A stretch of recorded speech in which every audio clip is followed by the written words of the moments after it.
प्यारे बच्चों, good morning. Good morning. बैठ जाइए सब लोग। आज आप लोगों को संसाधन के बारे में पढ़ाएंगे कि संसाधन है क्या। संसाधन किसे कहते हैं। संसाधन के बारे में बताने से पहले इसकी शुरुआत हम एक चौपाई छंद से करेंगे।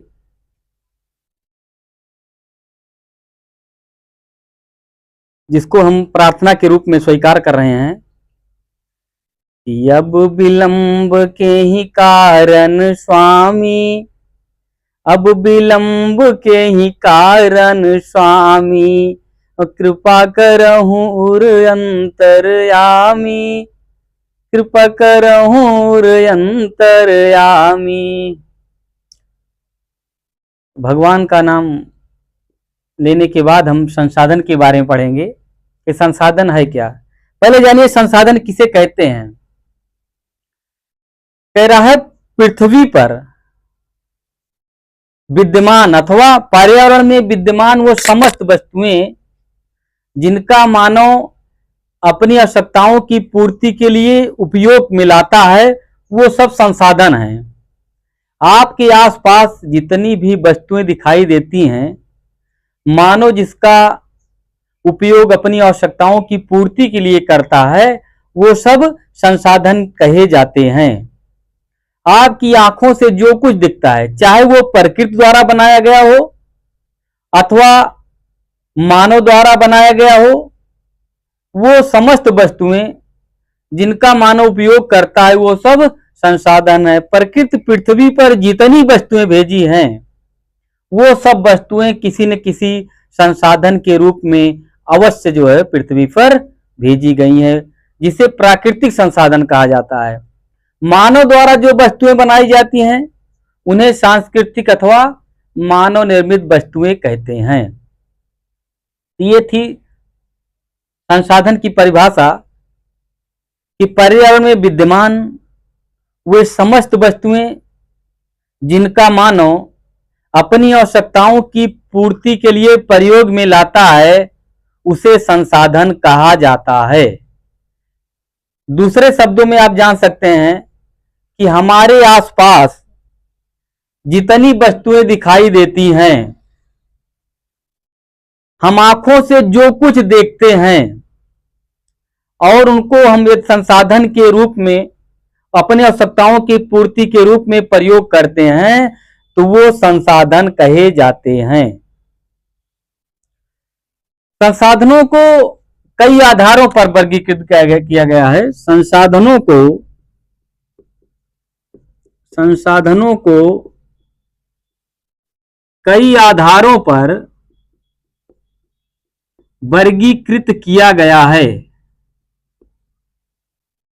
वर्गीकृत किया गया है यानी कि संसाधन के कई आधार हैं, कई प्रकार के। जैसे पहला है उत्पत्ति के आधार पर। नंबर एक, उत्पत्ति के आधार पर।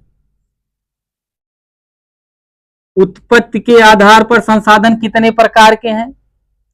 तो उत्पत्ति के आधार पर जो संसाधन है वो दो प्रकार के हैं। नंबर एक, जैविक संसाधन। नंबर दो, अजैविक संसाधन।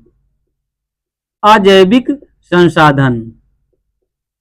अब ये कह रहा है उत्पत्ति के आधार पर संसाधन कितने प्रकार के होते हैं। तो उत्पत्ति के आधार पर यदि कोई पूछता तो आप बता सकते हैं कि दो प्रकार के होते हैं। पहला जैविक है, दूसरा अजैविक। अब जैविक संसाधन किसे कहते हैं? जैविक संसाधन वह संसाधन होता है जिसमें जीवन पाया जाता है।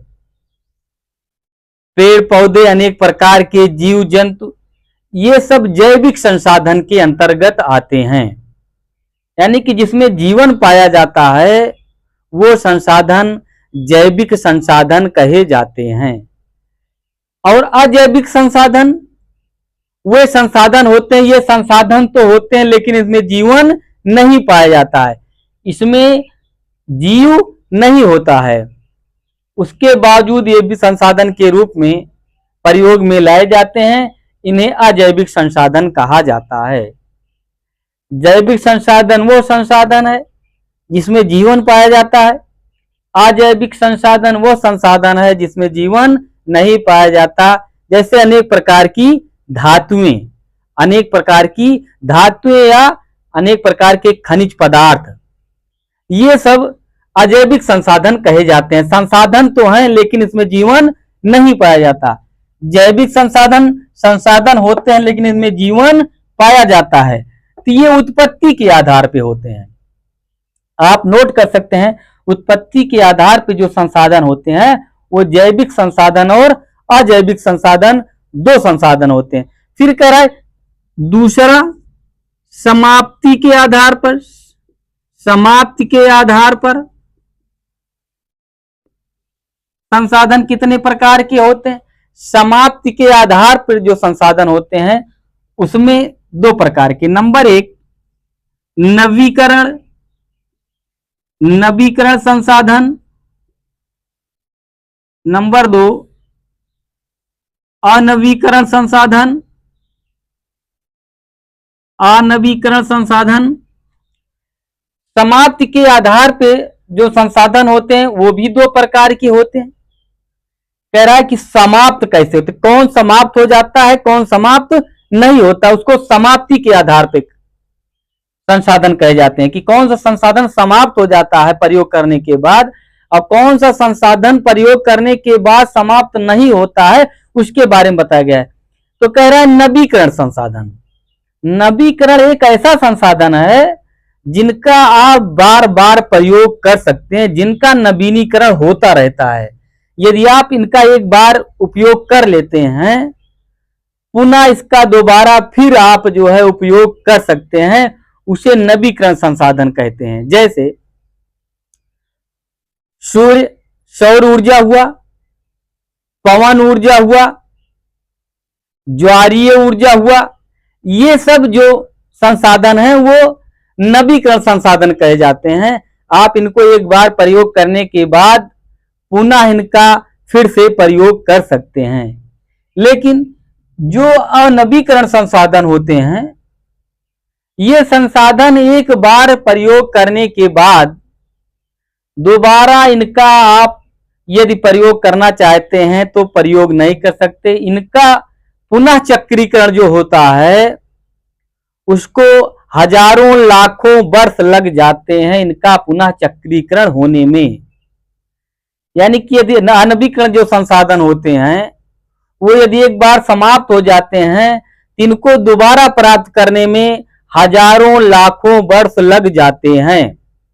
और जो नवीकरण संसाधन होते हैं इनका चक्रीकरण होता रहता है, इनका आप बार बार उपयोग कर सकते हैं और अनवीकरण संसाधन का आप बार बार उपयोग नहीं कर सकते। ये इंपॉर्टेंट कक्षा 10 में यदि जो बच्चे हैं इस क्वेश्चन को बड़े ध्यान पूर्वक से सुनेंगे, क्योंकि उनके कोर्स में संसाधन है और जिसमें नवीकरण संसाधन अनवीकरण संसाधन महत्वपूर्ण प्रश्नों के अंतर्गत आता है। तो आप नवीकरण संसाधन वो संसाधन कहे जाते हैं जिनका चक्रीकरण होता रहता है। अनवीकरण संसाधन वो संसाधन होते हैं जिनका आप एक बार प्रयोग करने के बाद ये दोबारा आप इनका प्रयोग करना चाहते हैं तो इनके लिए आपको हजारों लाखों वर्ष लग जाएंगे पुनः प्राप्त करने में। फिर देखते हैं स्वामित्व के आधार पर। स्वामित्व के आधार पर, स्वामित्व के आधार पर कह रहा है स्वामित्व के आधार पर कितने प्रकार के संसाधन होते हैं। स्वामित्व का मतलब होता है मालिक, मालिकाना हक जो होता है उसको स्वामित्व कहा जाता है। यानी कि संसाधनों का मालिक कौन होता है। तो इसमें है नंबर एक व्यक्तिगत संसाधन, व्यक्तिगत संसाधन। नंबर दो सामुदायिक संसाधन, सामुदायिक संसाधन। नंबर तीन राष्ट्रीय संसाधन। राष्ट्रीय संसाधन, और नंबर 4 अंतरराष्ट्रीय संसाधन।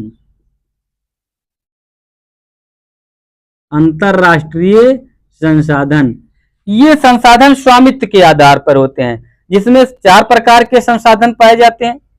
पहला है व्यक्तिगत संसाधन, दूसरा सामुदायिक संसाधन, तीसरा राष्ट्रीय संसाधन और चौथा अंतरराष्ट्रीय संसाधन। इसकी क्या विशेषता है? व्यक्तिगत संसाधन का मतलब व्यक्तिगत संसाधन वो संसाधन कहे जाते हैं जिसमें किसी एक व्यक्ति विशेष का अधिकार होता है। इसमें किसी व्यक्ति विशेष का अधिकार होता है, उसे व्यक्तिगत संसाधन कहा जाता है।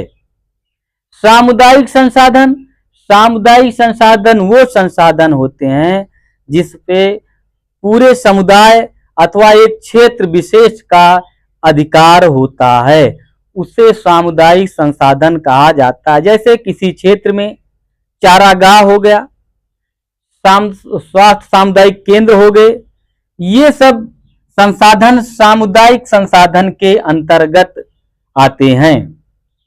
फिर बात आती है राष्ट्रीय संसाधन की। राष्ट्रीय संसाधन वो संसाधन होता है जिसपे किसी भी व्यक्ति का अधिकार नहीं होता, इस पे जो अधिकार होता है सरकार का होता है। राष्ट्रीय संसाधन पे जो अधिकार होता है वो राज्य सरकार अथवा केंद्र सरकार का अधिकार होता है, जिसे राष्ट्रीय संसाधन कहा जाता है। अंतरराष्ट्रीय संसाधन, अंतरराष्ट्रीय संसाधन वो संसाधन होते हैं जब किसी समुद्र में 200 मील दूरी के बाद जो क्षेत्र आता है उस पे अंतरराष्ट्रीय संस्था का अधिकार होता है, जिसे अंतरराष्ट्रीय संसाधन कहा जाता है। ये स्वामित्व के आधार पर संसाधन है, आप इसको याद कर सकते हैं। व्यक्तिगत संसाधन, सामुदायिक संसाधन, राष्ट्रीय संसाधन और अंतरराष्ट्रीय संसाधन, ये 4 प्रकार के संसाधन जो होते हैं वो स्वामित्व के आधार पर संसाधन कहे जाते हैं। अब बात आती है अगला संसाधन नंबर 4, कह रहा है विकास की स्थिति के आधार पर। विकास की स्थिति के आधार पर, विकास की स्थिति के आधार पर, तो इसमें 2 प्रकार के संसाधन, संभावित संसाधन नंबर 1 संभावित संसाधन, संभावित संसाधन और नंबर 2 विकसित संसाधन। नंबर 2 विकसित संसाधन। पहला विकास की स्थिति के आधार पर, विकास की स्थिति के आधार पर संसाधन 2 प्रकार के होते हैं। नंबर 1 संभावित संसाधन, नंबर 2 विकसित संसाधन। संभावित संसाधन वो संसाधन होता है जिनका वर्तमान में उपयोग नहीं हो रहा है, जिनका वर्तमान में उपयोग नहीं हो रहा, अथवा ये संसाधन विद्यमान तो हैं, ये संसाधन मौजूद तो हैं, लेकिन वर्तमान में इनका उपयोग नहीं हो रहा है, उन्हें संभावित संसाधन कहा जाता है। विकसित संसाधन वो संसाधन होते हैं जो संसाधन वर्तमान में पर्याप्त मात्रा में पाए जाते हैं, जिनका वर्तमान में उपयोग हो रहा है, उन्हें विकसित संसाधन कहा जाता है। विकास की स्थिति के आधार पर संसाधन 2 प्रकार के हैं, नंबर 1 संभावित संसाधन और नंबर 2 विकसित संसाधन। संभावित संसाधन वो संसाधन होते हैं जिनका वर्तमान में उपयोग नहीं हो रहा है, और विकसित संसाधन वो संसाधन होते हैं जिनका वर्तमान में उपयोग हो रहा है। तो ये संसाधन है और संसाधनों के प्रकार हैं। संसाधन जिस देश में जितना ज्यादा होगा उस देश की अर्थव्यवस्था उतना ज्यादा मजबूत होगी। जो समाप्ति के आधार पर संसाधन है, नवीकरण संसाधन, अनवीकरण संसाधन, इसको भूगोल की भाषा में नवीकरण संसाधन अथवा अनवीकरण संसाधन यानी कि नंबर 2 अनवीकरण संसाधन कहा जाता है। यदि इसको अर्थशास्त्र की भाषा में कहेंगे तो नवीकरण संसाधन को गैर परंपरागत संसाधन कहा जाता है और अनवीकरण संसाधन को परंपरागत संसाधन कहा जाता है।